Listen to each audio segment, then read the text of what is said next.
लसुनको अचार बनाउनु लाग्यो हामीले। मैले कस्तो हुन्छ है आज ओ दामी हुन्छ नि लसुनको अचार यसरी बनाएको। 1.5 किलो लसुन यति भयो। सबै कुराको पेस्ट बनाएर राखेको छु। पेस्ट हो चाहिँ लसुनको अचार हजुरहरू कसरी बनाउनुहुन्छ, मैले त्यसरी बनाउँछु। सँग बनाएको है लसुनको अचार। मजाले पहिला लसुनलाई मजाले फ्राई गरेर अनि त्यसलाई मिक्सर गरेर अनि अलिअलि चाहिँ यो राख्ने दाना दाना बोक्नु मिठो हुन्छ कि। बोक्रैसँग बनाएको अचार हो यो होइन, लोकल लसुन हो नि त बारीको।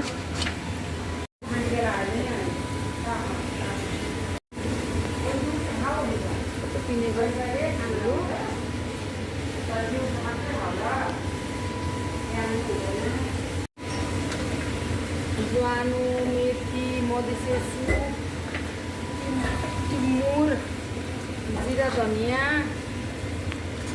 लसुनको अचारमा चाहिँ सबैभन्दा मेन इम्पोर्टेन्टमा चाहिँ टिमुर हो। टिमुरलाई मजाले तेलमा रातो बनाउने गरी भुटेर त्यसलाई मिक्सर गर्नुपर्छ। हामीले खानेवाला हो त्यस्तै वाला हो। छोराहरूलाई चाहिँ फेभरेट हो कि मेरो छोराहरूको मनपर्ने।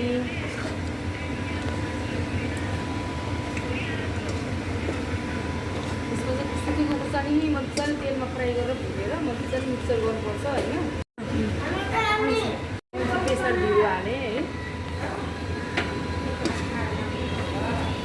कस्तो हुन्छ हजुरहरू पनि बनाएर खानु है। यस्तो दामी मिठो हुन्छ कि यो लसुनको यस्तो अचार। तर बोक्रा फालेको भन्दा बोक्रैसँग बनाउनुपर्छ। मजाले चलाएर रातो हुने गरी मजाले पानी सुकाउनु र हेर्नुपर्छ। अब अमिलो खाने मान्छेलाई चाहिँ अमिलो हाल्ने अलिकति कागतीको झोल, अमिलो नखाने मान्छेहरूलाई चाहिँ यत्तिकै दामी मिठो हुन्छ। यसको अचार भएपछि चाहिँ फेरि भात चाहिँ 1 माना बढी पकाउनुपर्छ।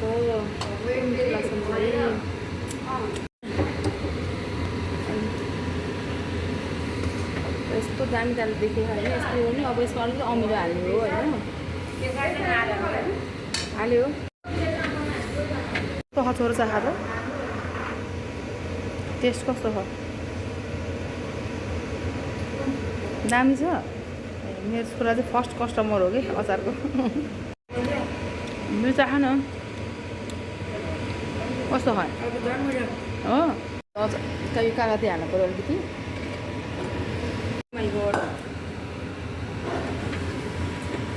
यसमा चाहिँ अलिकतिमा चाहिँ कागती नहाल्ने होइन, आधीमा चाहिँ अमिलो हाल्ने। सबैजना अमिलो मन पर्दैन नि त। यतिमा चाहिँ अमिलो हाल्दिउँ। मैले यतिमा चाहिँ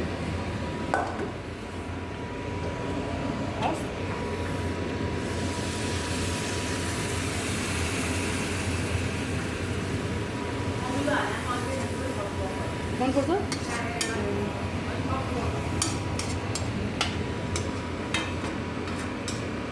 सबैले यसरी बनाएर खानु होला साथीहरू।